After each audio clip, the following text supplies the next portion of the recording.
ఇవాళ మేము కర్నారం పోతున్నాం. ఈ ఊరి పేరేంది కొత్తగా ఉంది అనుకుంటురా? మా దిక్కు కరీంనగర్ ని కర్నారం అని, జగిత్యాలను జగితాల అని, వెమ్లవాడిని ఎమ్లాడ అని. మన తెలంగాణలో అది ఉమ్మడి కరీంనగర్ జిల్లాల యాస కొద్దిగా డిఫరెంట్ ఉంటది.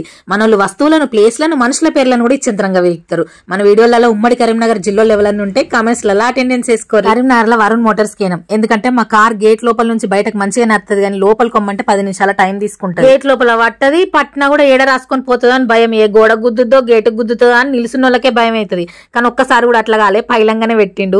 ఈ బాధలంతా ఎందుకు, ఇది ఎక్స్చేంజ్ చేసుకుని కొద్దిగా చిన్నగా సన్నగా ఉండేది డిజైర్ ల టాప్ అండ్ మోడల్ తీసుకుందామని అనుకున్నాం. చూసినాము, నచ్చింది, ఆలోచించుకుంటామని ఇంటికి వచ్చినాము. ఎక్స్చేంజ్ లో మంచి ప్రైస్ వస్తుంది. కొత్త కారుకు వాళ్ళు ఇచ్చే ఆఫర్లు కూడా మంచిగా ఉన్నాయి.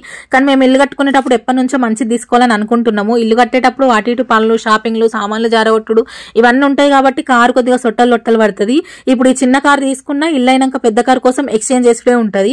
ఇప్పుడు ఎక్స్చేంజ్, ఇల్లు కట్టినప్పుడు ఎక్స్చేంజ్, అనవసరంగా ఈ కారుకు ఈఎంఐలు, టెన్షన్లు ఇదంతా పడే బదులు ఆ డబ్బుల్ని వేరే వాటికి ఇన్వెస్ట్ చేసి ఇల్లు కట్టుకున్నాక మంచి కారు కొనుక్కుంటే, ఇప్పుడున్న కారును మంచిగా వాడినాము, ఖరాబ్ అయింది, అందుకే కొత్తగా కొనుక్కుంటున్నాం అన్న తృప్తి పడొచ్చని ఇప్పుడు ఈ డిజైన్ అద్దనుకుంటున్నాం. మరి మేము ఆలోచించింది కరెక్టా రాంగా కామెంట్ లో చెప్పురి. అట్లే వీడియోకి ఒక లైక్ చేయరి.